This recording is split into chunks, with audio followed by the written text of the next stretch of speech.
Hello friends, welcome back to my channel. कैसे हैं आप लोग? आई होप आप लोग सब अच्छे होंगे। आज मैं चना दाल और मूंग दाल की बड़ी बनाने जा रही हूँ। तो चलिए बताते हैं चना दाल और मूंग दाल की बड़ी कैसे बनती है। तो यहाँ पे मैंने मूंग दाल ले लिया है और जितना मैंने मूंग दाल लिया है उतना मैंने चना दाल लिया है। आप चाहे तो अकेले भी सिर्फ चना दाल का भी बना सकते हैं, मूंग दाल का भी बना सकते हैं या फिर उड़द दाल का भी बना सकते हैं। तीनों दाल का या तो आप मिक्स करके बनाइए आपस में या फिर तीनों अलग अलग करके इसको अच्छे से वॉश करके और बढ़िया से इसको 3-4 पानी से वॉश करके 1 नाइट फुल नाइट इसको फूलने के लिए छोड़ दीजिए। और ओवरनाइट भिगो के रखने के बाद देखिए इसको अच्छे से मैंने पहले वॉश कर लिया है 3-4 पानी से, बहुत अच्छे से वॉश कर लिया और फिर ये बहुत अच्छी तरह से फूल चुका है। एक नाइट में ही बहुत अच्छे तरह से दोनों मूंग दाल भी और चना दाल भी दोनों बहुत अच्छे से फूल चुका है। देखिए है ना, बहुत अच्छे से फूल चुका है। अब इसको मिक्सी जार एक लेंगे और उसमें इसको पीस लेंगे। चलिए पीस के बताते हैं। ये हमने जार में रख लिया है। अब मैं इसको महीन पीस लूँगी। देखिए इसको मैंने पीस लिया है। देखिए महीन एकदम पीस लिया है मैंने। हाथ से दिखाती हूँ। देखिए इस तरीके से महीन मैंने पीस लिया है ना। इसी तरह से पीसना है, इसको सूखा ही पीसना है, इसमें पानी ज़रा भी नहीं डालना है। बहुत आराम से पीस जाएगा क्योंकि ये फूला हुआ रहता है। बिल्कुल पानी नहीं डालना है इसको इसी तरह। चलिए अब इसको हम निकाल लेते हैं, फिर बचे हुए को पूरा पीस के फिर मैं दिखाती हूँ आपको। देखिए इसको एक बर्तन में हम निकाल लिए हैं पूरा पीसने के बाद। अब इसको हम इससे बहुत अच्छे से फेंट लेंगे। जैसे हम कढ़ी बनाने के लिए, जब कढ़ी बनाते हैं तो उसमें बरी बनाते हैं डालने के लिए, जैसे बरी वाले बेसन को हम फेंटते हैं ना बहुत उसको फूलने तक, इसी तरह से इसको भी बहुत अच्छे से फेंट लेंगे। तो चलिए हम फेंट के अब दिखाते हैं आपको कि किस तरह से फेंटना है। इस तरह से चलाते हुए बहुत एक ही डायरेक्शन में फेंटना है। जैसे एक डायरेक्शन में से करते हुए पूरा चारों तरफ से पूरा अच्छे से फेंट लेना है। चलिए फेंट के बताते हैं आपको।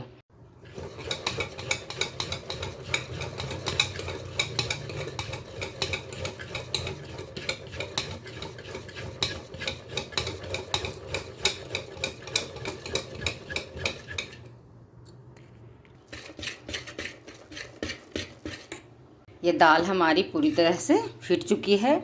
अब इसे हम कैसे पता करेंगे कि हमारी ये दाल फेंट चुकी है कि नहीं? पहला दफ़ा तो ये खुद ब खुद पता चल जाएगा आपको, क्योंकि इसकी कलर चेंज हो जाएगी, प्लस ये देखने में अजीब सा फूला फूला लगने लगेगा। आप जब इसको फेंटेंगे तो जब फर्स्ट टाइम स्टार्ट करेंगे फेंटना उसमें, और जब ये फेंट चुका है पूरी तरह से, तब ये आपके हाथों के पास ये बहुत हल्कापन आ जाएगा, एकदम हल्का लगने लगेगा।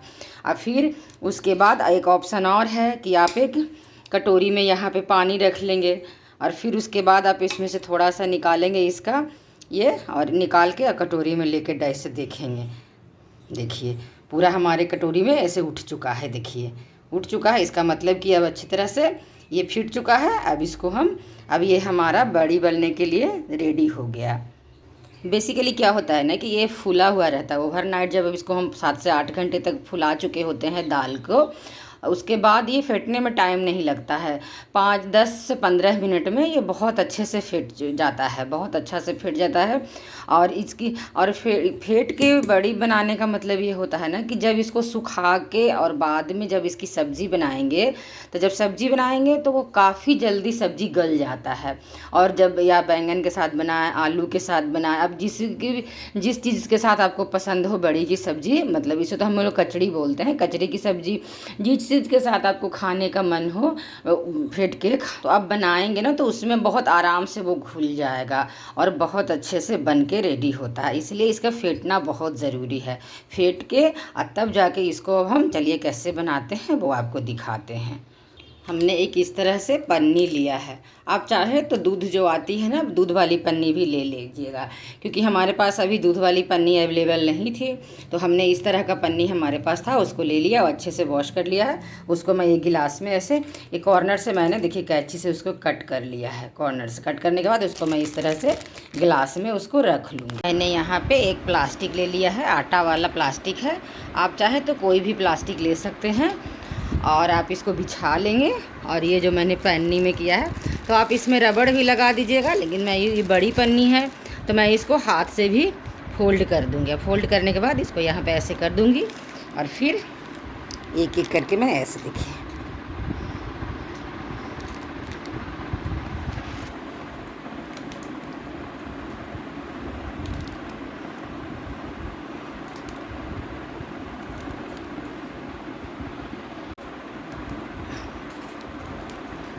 इस तरह से बनाती जाऊंगी।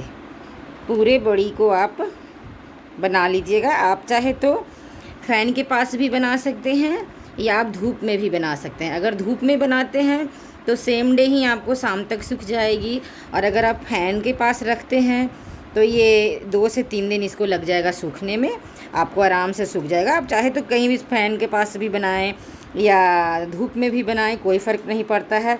यही है कि अगर धूप में बनाएंगे तो आपको सेम डे ही सूख जाएगी, और फैन के पास 2 से 3 दिन लग जाएगा सूखने में। आप चाहे कहीं भी बना सकते हैं। और बना के जब ये मैं पूरा बना लेती हूँ फिर आपको दिखाती हूँ। चलिए देखिए कितना सुंदर बन रहा है ना।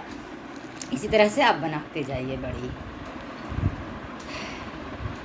आधी बड़ी को मैंने प्लेन ही बना लिया है, आधा मैंने बनाया है और आधी को मैं आधी जो ये मटेरियल बची हुई है इसमें मैं एक चीज़ मिलाऊंगी, मिला के बनाऊंगी ताकि ये इसका टेस्ट ना और दुगना बढ़ जाए। चलिए बताती हूँ मैं क्या चीज़ इसमें मिला रही हूँ। यहाँ पे मैंने लिया है कसूरी मेथी, है ना, ड्राई कसूरी मेथी। कसूरी मेथी मैं अब इसमें क्रश करके थोड़ा सा मिला दूंगी। कसूरी मेथी मिला के बनाने से क्या होता है ना कि जब आप इसको बैंगन के सब्ज़ी में मिक्स करके बनाएंगे, ये कचरी को या फिर आलू की सब्ज़ी में बनाएंगे मिक्स करके, तो काफ़ी टेस्टी बनती है। तो चलिए मैं इसमें कसूरी मेथी को मिक्स करती हूँ। ज़्यादा नहीं लेना है, इतना मटेरियल है तो उसमें हम इतना कसूरी मेथी लेंगे। ज़्यादा लेने से क्या हो जाएगा कि फिर कड़वा हो जाएगा। इसको ऐसे हाथों से क्रश करके ऐसे इसको इसमें मिक्स कर देंगे। अब इसको अच्छी तरह से हम यहाँ मिक्स कर देंगे। कसूरी मेथी वाला को भी ऐसे ही बना लूँगी। इसमें मैंने कसूरी मेथी डाला हुआ है। इससे कसूरी मेथी से भी काफ़ी अच्छी टेस्ट आती है। तो हमने 2 तरह का बनाया, एक कसूरी मेथी वाला और एक प्लेन। अब जो मन करे आप फ्लेवर चेंज करके आप आलू के साथ, बैगन के साथ या जो सब्ज़ी के साथ आपको पसंद आती हो। मैं तो ज़्यादातर आलू या बैंगन के साथ ही बनाती हूँ, मुझे काफ़ी अच्छी लगती है, इसकी टेस्टी लगती है इसकी सब्ज़ी। चलिए जब ये मैं पूरी बना लूँगी फिर आपको दिखाऊँगी। देखिए मेरी बड़ी पूरी बनके हो गई रेडी। इधर है ये बिना मेथी वाला, कसूरी मेथी वाला, ये प्लेन बड़ी बनी है, और ये है विद कसूरी मेथी। आप जिसको भी बनाएं बना के बहुत अच्छे से खाएं। इस तरह से बन गई है। मैं तो पंखे के पास सुखा रही हूँ, थोड़ी देर बाद धूप में रखूँगी। आप चाहें तो फ़ैन के पास भी सुखाएं या धूप में भी सुखाएं, और फिर जब ये सूख जाएगा फिर मैं आप लोगों को दिखाऊंगी। सबसे बड़ी खासियत है ना कि बड़ी आप इसको बना के इसको धूप में अच्छे से सुखा के एक एयर टाइट डब्बे में भर के रख देंगे तो ये पूरे 1 साल तक आप बना के खा सकते हैं। तो चलिए अभी सूखने के बाद मैं आपको दिखाऊंगी। चलिए आज हम बड़ी को अब इसको पलट के आपको दिखाते हैं। ये दूसरा दिन मैंने इसको दोपहर के समय पलट लिया है। देखिए काफ़ी मतलब समझ लीजिए कि 80% ये पूरा सूख गया था। फैन के हवा के पास ही 80% पूरा है। कितना अच्छा से छूट रहा है, कितना बढ़िया दिखिए आया है। ये पूरे अच्छे से छुड़ा लेते हैं फिर आपको दिखाते हैं। इसको अब मस्त 2 से 3 दिन सुखाएंगे। देखिए यहाँ पे हमने 2-3 दिन से अच्छे से सुखा लिया धूप में, बहुत अच्छा से धूप लगा लिया। इसको पूरा छुड़ाने के बाद आपको 2 से 3 दिन तक धूप में रख के बहुत अच्छे से सुखा लेना है, जो कि हमारा देखिए यहाँ पे सूख चुका है और कितना मस्त बड़ी तैयार हुई है। अब इसकी सब्ज़ी अब बनाइए, काफ़ी टेस्टी लगती है सब्ज़ी। कभी कभी क्या होता है ना कि अब सेम सेम सब्जी ग्रीन वेजिटेबल खा खा के मतलब लगता है कि अरे क्या यार, ग्रीन वेजिटेबल खाते रहो, छोला ही कितना ही खा लोगे रोज़। तो ये सब ऐसा होता है ना कि कभी कभी आप बनाइए मिला के तो टेस्ट चेंज हो जाता है। और कभी ऐसा होता है कि मान लिया कोई अचानक घर पे मेहमान आ गए और हमारे घर में वेजिटेबल नहीं है, तो फिर उस स्थिति में भी हम इसको बना सकते हैं, बड़ी की सब्ज़ी जो काफ़ी टेस्टी बनती है। बहुत, एक बार आप लोग ज़रूर बना के देखिएगा। जो हमारे बिहार साइड के होंगे वो तो बिल्कुल ही बनाते होंगे। Thank you for watching.